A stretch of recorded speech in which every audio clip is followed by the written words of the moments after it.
Greetings, friends. Reformed Stoic, back with another video. So I'm going to use the beginning of the new year as an excuse to kind of just make a free form video. Thoughts going into 2025. Almost going to be kind of like how things would go in a live stream. But I'll talk a little bit about why I'm not really crazy about live streams. Overall, for the most part, they require good attendance. When there is good attendance, it's a good stream. And I'd say overall, the attendance has been pretty good.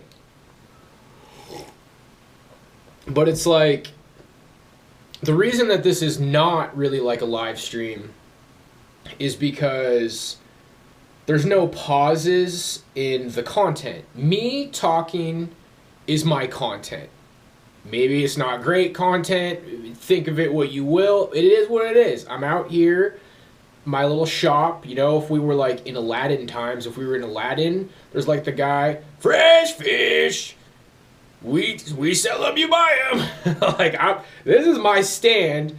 Like, hey, come one, come all, listen to me complain or talk or give my 2 cents on things. So this is my content. And when it's a live stream, I sit there in silence for 10 minutes waiting for people to show up. And then one person shows up in chat. Maybe it's a troll. And then I start just kind of like giving my thoughts on things. There's some sort of a weird kind of like spell vibe to my live streams where it seems like things are just kind of geared towards negativity, where I talk about a lot of different topics on my channel and I get a pretty good response. Like, there is an outlet for me to talk about different things on my channel. So yeah, I'm not going to sit here and go on and on and on about why I just think basically live streams are inferior to making video content. Not that I'm some great judge of how valuable things are going to be, because if I would have been, I would have freaking bought Bitcoin. We wouldn't be having this discussion right now. I would have bought Bitcoin way forever ago. What's crazy is I watched a show that I missed back in the day, Freaks and Geeks. That's Judd Apatow. That's the whole Seth Rogen crew. The next show that they made after that was called, oh my gosh, it's right on the tip of my tongue. Oh my gosh, I can't remember it. Probably because it's not that important. They made a show with recycling a lot of the same actors a few years later, and they were in college instead of high school. And I don't remember what it's called right now. It's right on the tip of my tongue, and I don't care. That show, there's an episode where Seth Rogen buys Bitcoin, and that show was happening in the year 2000. Oh my gosh, so it's like if you would have watched that show, you could have been an early buyer of Bitcoin. Anyway, I'm actually a little bit hot. Let's get this sweater off. Show you guys my cool running shirt. Yeah, so thoughts going into 2025. There's already freaking terrorist attacks or whatever you want to call them. I don't know if they're real or not. I don't know if terrorist attacks are psyops or whatever. I don't know, man. But it's not really a great way to start the new year. I'm left kind of just thinking about, it's like some sort of a brutal trial, bro. I feel like I was in Squid Games or Battle Royale or something. And I survived, and it's yeah, you survived, but then you think all of the havoc and all the battles and all the brutality, and you've seen some horrible things to survive, you witnessed people die and stuff. That's kind of how I feel after the holiday season. It's yeah, it's over, but can I go on with what I've witnessed? Can I still live in light of what I've witnessed? I was really surprised this Christmas. I told people a lot on my live streams. I was feeling good. I was listening to some Christmas music, smiling. I was like, man, I'm surprised how positive I feel this Christmas season. But oh my gosh, I haven't even been able to wrap my mind. It's what does this mean, God? What were you trying to tell me? when the freaking calendar hits December 24th, and now it's actually technically, literally Christmas Eve, I had this call with my grandma that went like shit. I like tried to red pill my grandma, and it was horrible. And she was like judgmental, and like I smeared her, and it was terrible, dude. Absolute most disaster call with any family member I've ever had. She didn't hang up on me or anything. She ended it trying to be nice, like, well, it's so nice to talk to you, dear. And oh my gosh, that was awful. And then, the day was just kind of like, just like a little bit not so great. And then Christmas, we've already been over this. Christmas was terrible. That was the worst Christmas I've ever had in my life. I basically sat there seething all day, like unable to function because I'd been gaslit on Christmas. And then later that night, I like called my mom and yelled about it. It's like, I've been sitting here on Christmas miserable. You ruined my day. And then my dad could hear me yelling, and he's like, this is ridiculous. And I'm like, oh yeah, is it ridiculous, Dad? And it's just such a fucking nightmare of a Christmas that was. And I was really surprised. Like, wow, I did not anticipate my family's ability to ruin my Christmas. Like, because now I have that policy, no more Christmas calls. And then what happens after Christmas? Okay, December 26th. And then somebody in my chat's like, how's your Christmas going, buddy? It's like, please, it's December 26th. It's like, yeah, but the Christmas season's not over. It's never fucking over. The Christmas season's not over yet. It was like December 27th or 28th, and, oh, the Christmas season's not over. My tree's still up. We're still doing family stuff. What are you doing, Chud? I'm still not doing shit. And then, Happy New Year's! And probably the reason my last stream didn't go so great is because it was New Year's Eve. It was the day of New Year's Eve. And that's like a sneaky holiday, bro. That's like when somebody like pretends to be your friend so they can get close to you. Some like world star hip hop shit where somebody like pulls out the camera and starts beating your ass. But like they pretend to be your friend all day, and then just out of nowhere it's like, it's a holiday. Oh, I forgot it was a holiday. Oh my gosh, I'm alone on the holidays and I'm streaming and I'm in a bad mood and I didn't expect this. And most people probably think it's like, dude, of course New Year's is a holiday. And I don't know. I was like, does it have to be a holiday? I was like pleading in my mind, like, New Year's isn't a holiday, right? Maybe New Year's Day it doesn't feel like a holiday. Let's just pretend it's a normal day. Oh, it's not a normal day, Chuddy. It's still the fucking Christmas season, buddy. How are you doing? What did you do this Christmas? Oh, you didn't do shit? Oh, you gotta watch out for that all December. You gotta watch out for that when I was getting my massage. So what are your plans this Christmas? Dun, dun, dun, dun, dun, dun, dun, dun, dun. It's time to say something that isn't fucking chuddy, that makes people think you're a fucking loser. Filmed live in front of a studio audience. Oh, I'm not really doing anything.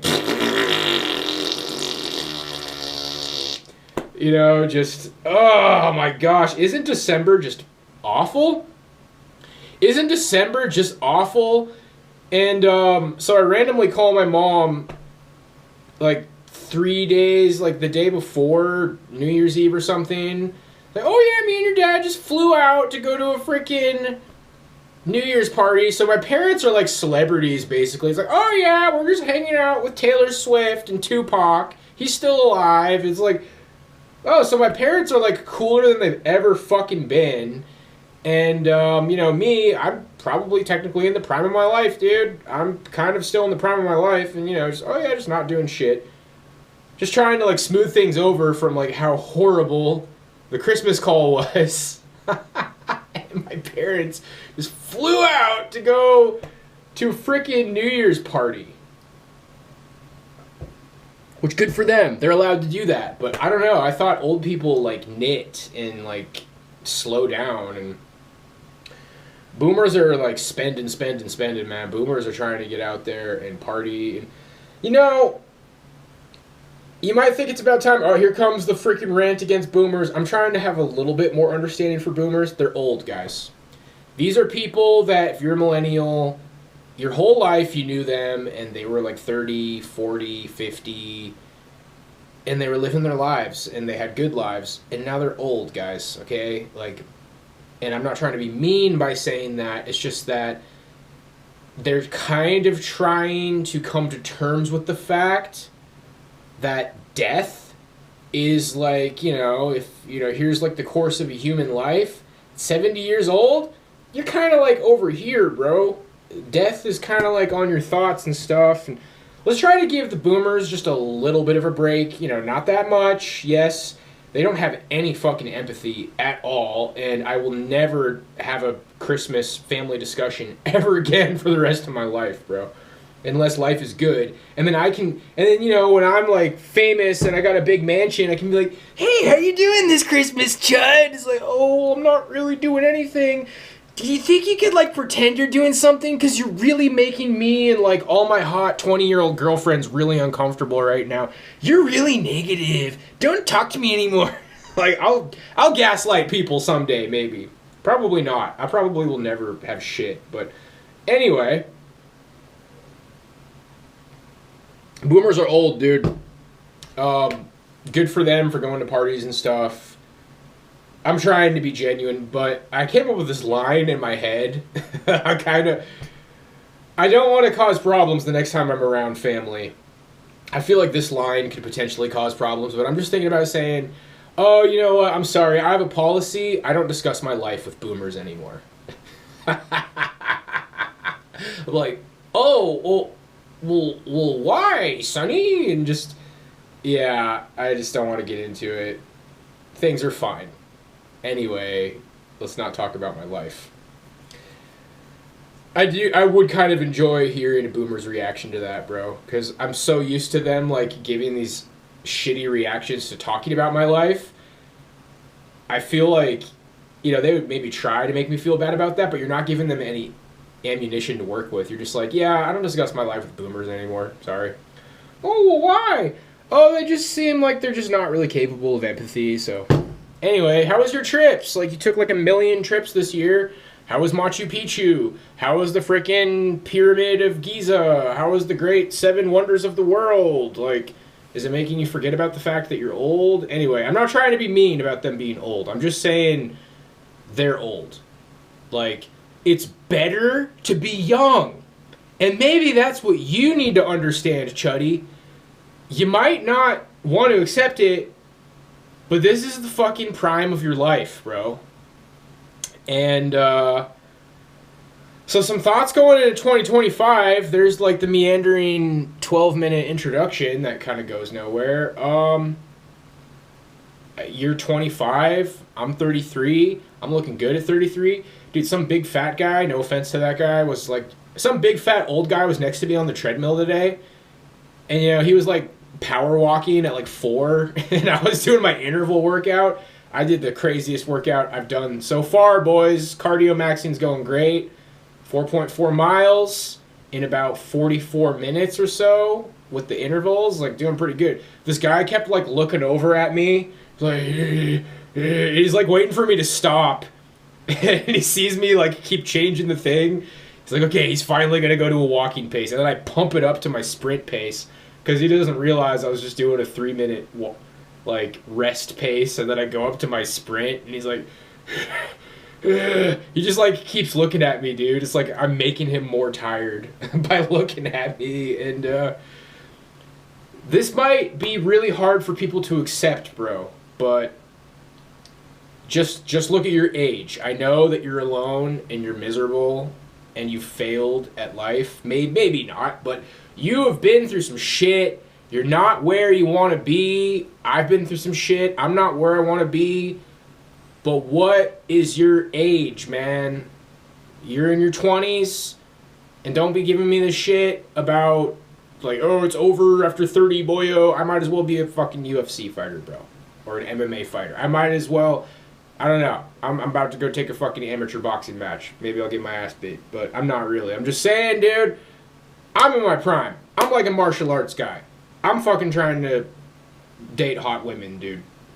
Not saying women can't be hot after a certain age. All I'm saying is, what's your age, bro? It's like, oh, I was fucking locked in a closet and it made me not able to talk to anybody. It's like, dude, but how old are you? You're in your prime. This is it. And this is the part where it's like, oh, dude, this is like the shitty advice that normies give. I'm not giving you any advice. You're just in your prime, bro. Because if your life is a dumpster fire. Guess what, bro? When you're like 60 and visibly old, that's not going to be great, bro. I posted that video on my community tabs of that old guy. It's like, I spent my entire life, this girl I worked with at the coffee shop, and she wanted to go out with me, and I never asked her out, and I think about that every day. It's like, dude, you still have time to not be that guy. You still have a lot of time to not be that guy. I'm not giving you advice. I'm just saying, make it fucking happen, dude. Fly. Turn water into wine. Like, make something fucking happen, little buddy. I'm trying to. And the feelings I was having today, it's like, so like, I killed my fucking run. The shirt fits good, and I'm starting to... I told people I wasn't going to wear these flat brim hats anymore. I do like the other one better. Somebody said they liked my... the Gundam hat that I have, and I did decide that I like that one better than this one. It kind of surprised me. I used to like this one better. I'll probably wear that one because people don't know what it is, and this is like clearly a video game, and that's kind of dorky, but I am starting to wear the flat brim every now and then. I think I should probably start a little hat collection. Sometimes I wear like the ball caps, but I thought I was looking good. I was killing it on the treadmill. I probably looked pretty cool in the gym today, but dude, I look around and like there was no girls at the gym today, boyos, and none of the girls I was trying to go for, and yeah. So where I'm at is like, we've already had these discussions for years, like, how do people go outside? Like, how do people talk to people? Dude, we've been brainstorming that for a long time. It's time to actually, like, try something other than just going to the gym and going to the grocery store, and I just got nothing, man. I just got nothing. Like, you know what happens? This is what happens when you walk into a bar. You walk into a bar, and it's like, where everybody knows your name, da da da da. Like, it's Cheers. Like, you walk into Cheers, like, these people have been, like, sitting next to each other at this bar for the last 10 years, and then it's like, record scratch, and some fucking chud walks in who's trying to, like, restart his life after being fucking insecure from being a chud his whole life. And so this big group of Cheers cast is already, like, trying to, like, Terminator analyze you. And, you know, I'm wearing my Sunday's best, and I'm trying to look good, and I'm trying to not give off red flags. But it's just kind of rough, dude. Like, I went to a bar once since I've been here to go to this jam, and it was absolutely cram-packed. There was nowhere to sit. I was eating at the bar by myself, and I mean, I said a couple of friendly things to people sitting near me, but I don't really understand how to be social at a bar, bro. I don't really get it. Like, boomers will be like, you gotta be the mayor. You walk up and shake everybody's hand and say, how are you doing tonight? What a great atmosphere. And it's like, I don't think so. I think that's bullshit. Everybody there was either there with their girlfriend, or like somebody would be there with their girlfriend and their brother, or a couple of friends. I mean, you gotta be a part of a group, dude. I remember I used to be like a third wheel or something. I'd be hanging out, and like I was one of the only single people. But you know, if like your group is like 2 couples and then 2 single guys or something, I mean, that's better than going by yourself, bro. When you go to a bar by yourself, a lot of people had tables, and like the tables was like groups of friends, and it's just like, what do people expect me to do here? Like, what am I supposed to do with this? But that was a very specific environment. I'm sure there's more just kind of like casual bars to go to here, but yeah, bro. The reality of my life, you know how many times I've gone to a bar by myself and sat down? I was going to say 0. I tried it once in Vegas, and I spilt my drink. I went and sat at the bar and played like one of the casino games, and I accidentally spilt my drink, and I just fucking left, and I never tried it ever again. And I felt like everybody in the bar was older than me. It wasn't probably like the kind of bar I was trying to go to. And there was like a moment where like everybody was just silent for like 2 seconds, and they all just kind of looked at me. It's like, who the fuck is this guy? Is he gonna talk to anybody? Oh my gosh, you guys. So, and there's things to do besides going to bars, and I think that's what I want to do, because I don't even drink at this point, and I don't really want to drink. And so I don't know. I'm not gonna sit here and try to brainstorm like things to do to go outside, but because like I said, this has been going on for 3 years. It's like, bro, I have to try to do something. And I just got done watching this guy's video. Travis Wu, I believe is his name. I linked him in like a couple of videos ago because I mentioned I like his content. He's got an interesting job. He basically like gets paid to give people tours. Being genuine here, he's got a little bit like dark skin. He looks like he's some sort of like a native or something. Like I think he lives in like Hawaii, and he's some sort of like a Hawaiian guy. And, you know, he's, like, tall and lean and in shape and stuff. And I think he kind of, like, grifts off of that. Like, oh, yeah, I'm from Hawaii. And, like, let me, like, show you around. And it's a lot of hiking. So, like, it has to be people who are in shape. So hot women literally pay this guy to basically hang out exclusively. And I'll bet you that's got him laid before. Maybe more than once. So it's like, oh, wow. Does anybody want to pay me to hang out? No. But good for him. But he said he was hanging out with this girl who he said had like a ridiculous body. He didn't even think she was real at first.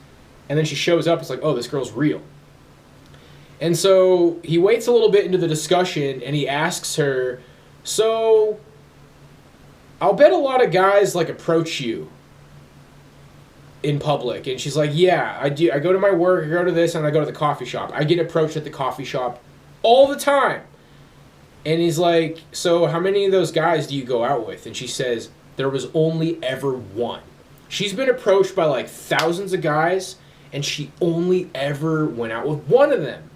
And he's like, okay, why? What was it about him? He's like, oh, well, he was smooth, and he was talking about dogs and blah, blah, blah. And it's like all this stuff that I've heard from Game. Like, it can't be obvious. The psychology of the cold approach is very strange, bros. Like, hyper logical, like, autists who, like, get into group discussions online about how society is declining.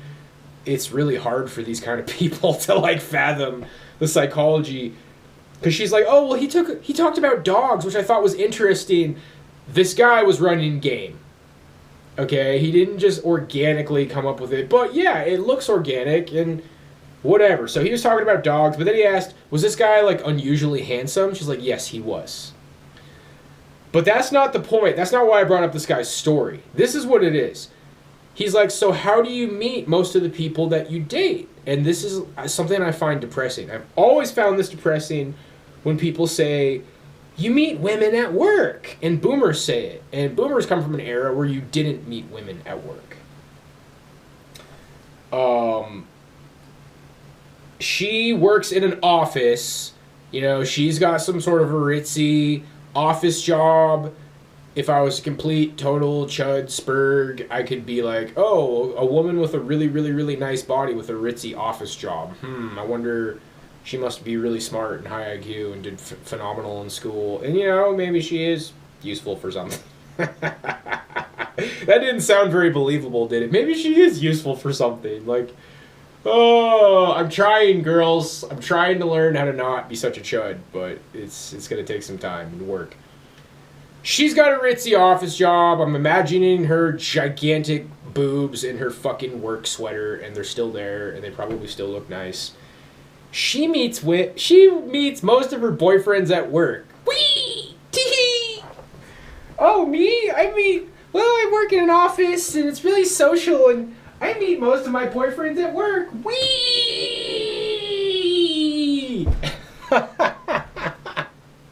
And I started thinking about that, and it's like, what is it about that? Well, she has a career, and these are career men, and she probably selects the most handsome of the career men there. So when people, this is something I found so depressing because I don't have a career, and a lot of people are in this boat, bro. A lot of people Because the advice boomers give is like, get a job, any job, get a job, any job. And there's people out there being good boys and girls, except girls are the ones usually getting the good jobs. There's people being good boys, not any other four-letter word that I could say instead of that. Boys, why would I say anything else? They're being good boys, and, you know, they're working at Subway and Uber Eats and Walmart, and they're just getting whatever job they can get, and that's how they hold it down, and I respect those people, and good job. But yeah, what it is when they say you're supposed to meet your wife at work, that's assuming that, like, somehow you made it through the fire and the flames, like Dragon Force, and you actually got a degree that was worthwhile. And let's just be real, you're probably not white, because white people are being pushed out of the workforce, white men specifically, overwhelmingly. And you actually, like, made it to a respectable career. Like, oh, wow, I got a finance degree or whatever fancy degree, and I'm actually starting my big boy job. Or at least it's in the lane, you know, you're just at the starting position of a suit and tie cubicle office job, and there's women there.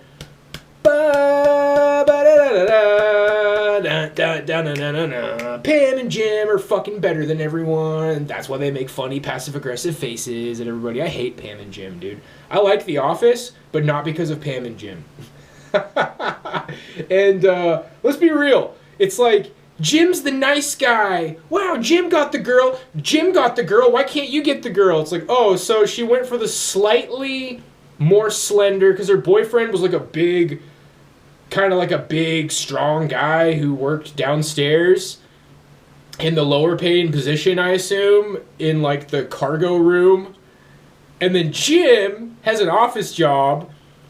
Yeah, Jim's a chud, right? No. Didn't he just win something for, like, one of the best-looking men ever? He's, like, a big, tall, slightly more slender guy. He looks like he could probably run a pretty decent 5K. And, Pam went for him against all odds, and she left her freaking cargo room worker. There's hope, chuddies. If there's hope for Jim, then there's hope for you, chuds. Not if you work in a freaking... Not if you work in the cargo room, dude. Even if you're a big guy. I mean, that's actually really black-pilled. It's like, oh, he was a big, strong guy, and he has a job, any job. Oh, well, Jim is so dreamy, and he's in the office upstairs with your woman who has a better job than you.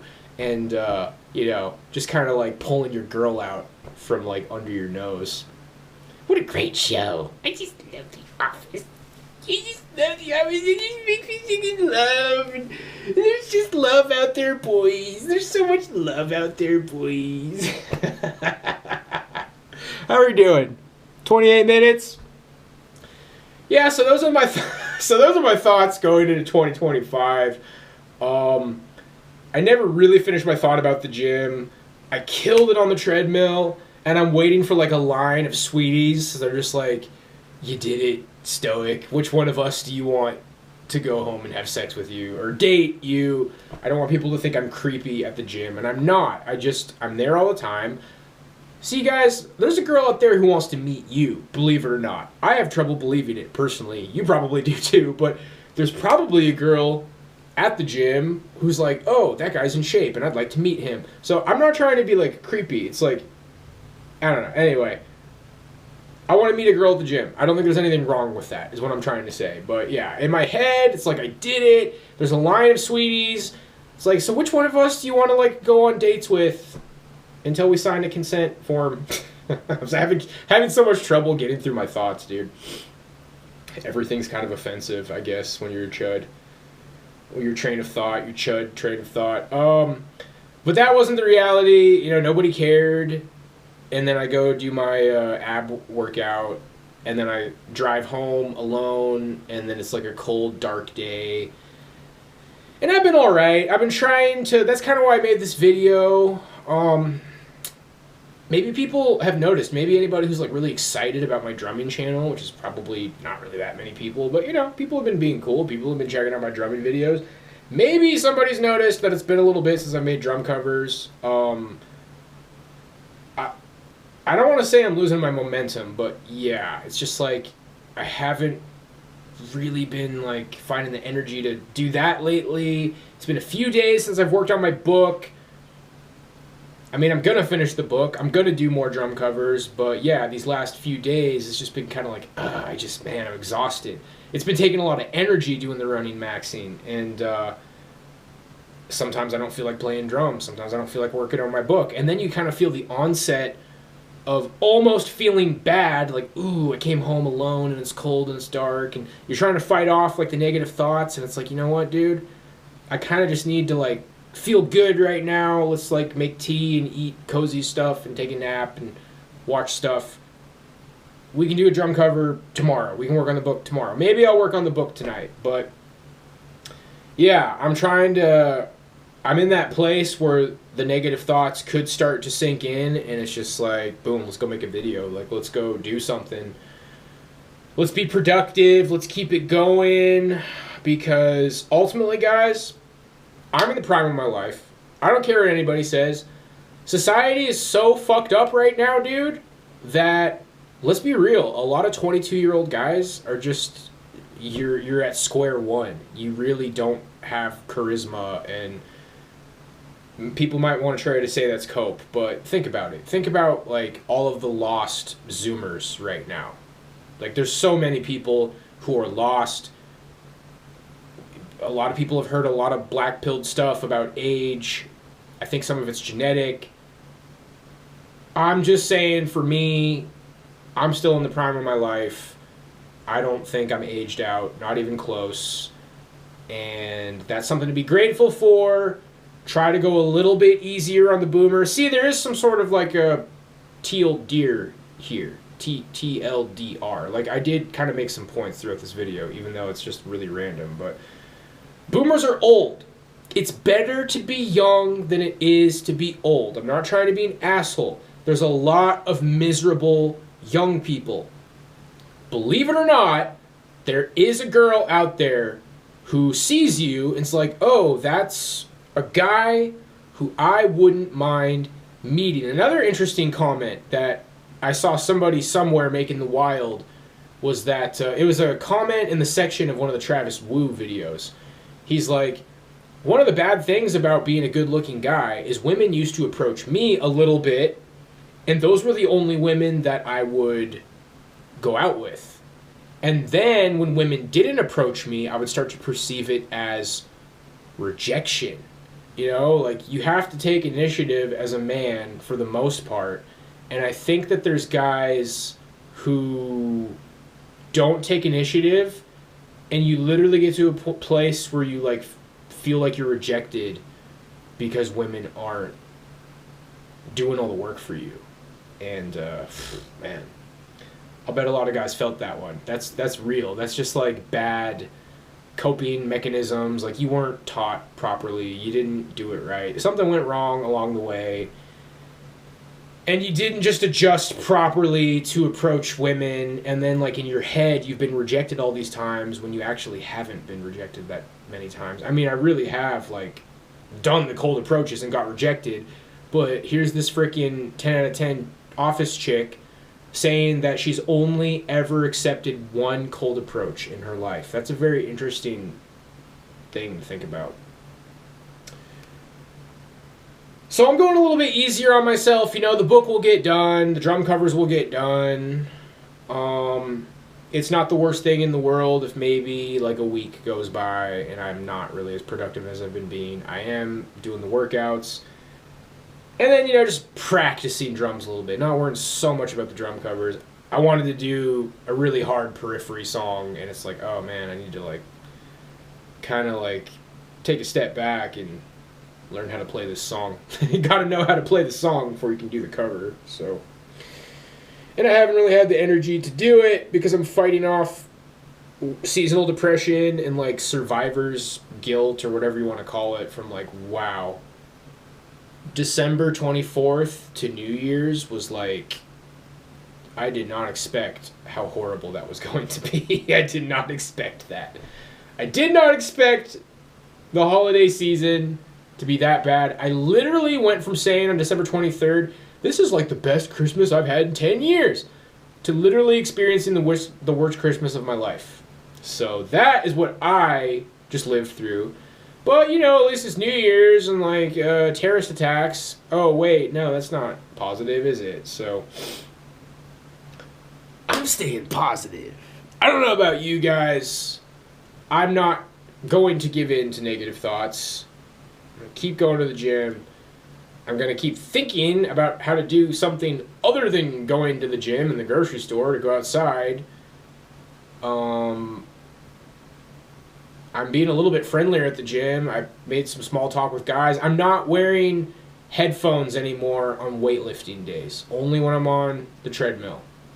Just because, not with the expectation that I'm going to be chatty with everybody, but if the moment arises, it will be way better for me. Like, that's that part of me that's this, like, kind of like day walker autism, high functioning autism. Probably because I love music too, combined with that. When music is going, it's so hard for me to, like, focus, bro. It's so hard for me to, like... What happened the other day was I was doing my rows. I look over, as people do. You just look over, and, oh, there's the girl that I talked to a couple of months ago on the stairs. You got, like, a split second to be like, oh, hey, how's it going? Wow, I haven't seen you in a long time. But what did I do? I just go back to doing my workout, and I basically just, like, pretend that she doesn't even exist. So, and I did the same thing when she walked out. So, yeah, that made me decide to not wear headphones when I lift weights anymore. And what I've been doing, guys, is when something like that happens, when I make a mistake, I immediately make an adjustment. It's like, okay, I blew it with the headphones on, no more headphones. The other day on my stream, you could say somebody in the chat got under my skin a little bit. I don't think it was that big of a deal overall, but I told myself after that, okay, let's not entertain any discussion about this topic anymore, ever again. So the point is, when I have some sort of a slip up, when something doesn't go my way, I immediately make a decision. This is what you're going to do so this doesn't happen again. And I think that's not bad advice. That's something that you should think about. Like, how are you going to adjust? Because you could either keep making the same mistake over and over and over again, or you can create some sort of a habit where you're tiptoeing towards perfection. My perfect chuds. Okay, so those are my thoughts going into 2025. You just keep going, little buddy. You just keep going and, you know, hope that the next attack doesn't happen in your city. And I feel like it's to a point where I shouldn't say that kind of stuff because I'm going to get a call from the FBI. What do you know about attacks? It's like, I don't know anything. I know that they happen all the time. What do you mean by that? I don't know, dude. It's a weird time to be alive. Life has been weird for me. Life has been weird for y'all. And what boomers are trying to say sometimes, we gotta forgive them because they're old. Better to be young. Old, bad. Young, good. Not trying to be mean to boomers who gaslight me all the fucking time, especially on the holidays. Maybe there's just a little bit of spite in there. I'm sorry, dude. Just about to lose my entire train of thought. We've been through a lot. And what I think the boomers are trying to say, I can't get over old bad, young good. I can't get over that. What the boomers are trying to say, I think, trying to help them out, is like, if good things are going to happen in your life, you have to move forward. I highly recommend the show Maniac from 2018. Netflix show with the people from Superbad in it, Jonah Hill and Emma Stone. I love it. I've already seen through it twice. It's a 10-episode miniseries. It's really not that long. I've been, like, watching the last episode or the 9th episode over and over again because, like, the ending is so beautiful. And it's a mind flip, but without spoiling anything, I think the point of the show is basically if you're somebody who's held on to something for way too long, that show will hit you hard. If you can get through it, it's kind of a weird show, but it has a huge payoff in the end. And it just embodies someone finally letting go to something that is clearly holding them back. The rest of your life, the better times, are away from dwelling in the past. So when you're watching content where people are just going on and on and on and on about negative things, that's not necessarily going to help you move forward, guys. And I say that as somebody who's definitely not a normie. Normies don't accept me, but I'm trying to like do the right things. And just so people know, I don't think I'm like above that content. I was invited to do a talk today and I turned it down just because, you know, maybe I talk about similar topics, but when you're in a call with like 10 people and you're all kind of like honing in on this stuff, I glance over this stuff. I glance over some of the negative things that guys go through. It's like, the angle I'm coming from, guys, is like, I'm not going to gaslight you. I know this stuff is real, and it's because I've been through it. And I've been in this place where I'm like too negative, and I focus on it too much, and I binge this kind of content. But I'm trying to lift myself up. I've created a channel in the process, and I'm thinking, hey, this channel kind of helps me lift myself up, and maybe it can help lift some other people. Like, we're trying to move forward, dude. It's like, and if I have any empathy or sympathy for people who don't have sympathy for me and gaslight me on Christmas, it's like the rest of your life is when you're not focusing on the negative. You've been through so much. It's hard. But if you ever want things to get better, which you should, the only possible way to do that is to put your best foot forward. People don't want somebody who just looks miserable, and I'm not saying you look miserable when you try. You got to put your best foot forward, bro. You got to keep going. If you don't, then you know what to expect. Complaining every day, watching people who complain, dwelling on the negative, never getting anywhere. And it's a cop-out when you say, oh, it's because I know for a fact there's nowhere else to go. It's like, there might be somewhere else to go, bro. And the only way you can realize that is you do the things that you need to do to make that a possibility. Yeah, maybe it's a raffle ticket. I love the movie Rocky. I watched Rocky. That was the first movie I watched going into the new year. That's a guy who was washed up. He had some ability, and he just got the piss beat out of him his whole life, and he was alone. But here's the thing about Rocky. How did things turn around eventually? He got the big opportunity. On some level, boys, that's how I've looked at my life. That's part of the reason I love Rocky so much. Is like, I am doing everything that I need to do. I am trying to lift myself up. I am trying to stop focusing on the negative, self-improve, improve. But I acknowledge that I'm going to need to run into a little bit of luck and opportunity. And that's what I think some of these black pill people who aren't completely poisoned by rage and misery are trying to say, is like, I need some luck.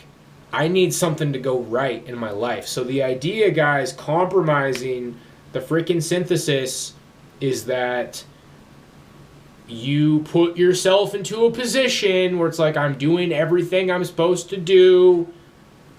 I'm waiting for luck to play in my favor just a little bit. And because you self-improved, you'll be ready when the opportunity comes.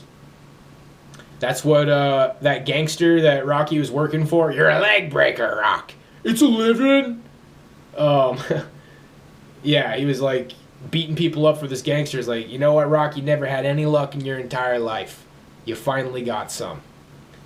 You finally got some, bro. So that movie, somebody might try to gaslight you with that movie. See, Rocky had nothing, and Rocky made it.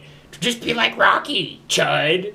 It's like, yeah, but he got a once-in-a-lifetime opportunity to fight the champion when he was a washed-up nobody.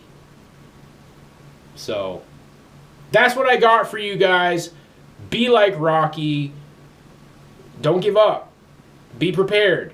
Because the next time opportunity rolls around, and guess what? As a man of faith, it will. And that is where some people just, why? Where's the peer-reviewed scientific study that it will? Like, when you combine the black pill with science, it's fucking over, dude. It's just completely over. It doesn't matter if it's right or wrong. Like, faith. And this transcends Christianity, just to help people. Like, if you're a Buddhist, if you're Hindu, whatever you believe, as long as that's not some horrible, like, evil, esoteric, evil crap. If you believe in some sort of a god, even if it's the deist philosopher god, luck will happen. Opportunity will happen. That's where faith comes in. That's where it's like, I'm getting right with God. I'm purifying myself energetically. I'm doing what I'm supposed to do. You do need luck. We're not blind optimists, but the luck will happen, and you'll be ready for it. That's what I got for you guys. Happy New Year's! The Christmas season's not over yet, boys. How was your Christmas? What? You didn't do anything on Christmas? Dude, you're being kind of negative, guys. Okay, I'm not gonna put up with this. I'm on vacation. It's over. Christmas is fucking over. New Year's is over. Oh my gosh, no more holidays for a long time, dude. Nobody gives a shit about Valentine's Day or St. Patrick's Day. Whoa, it's over. We made it. God bless. Peace out.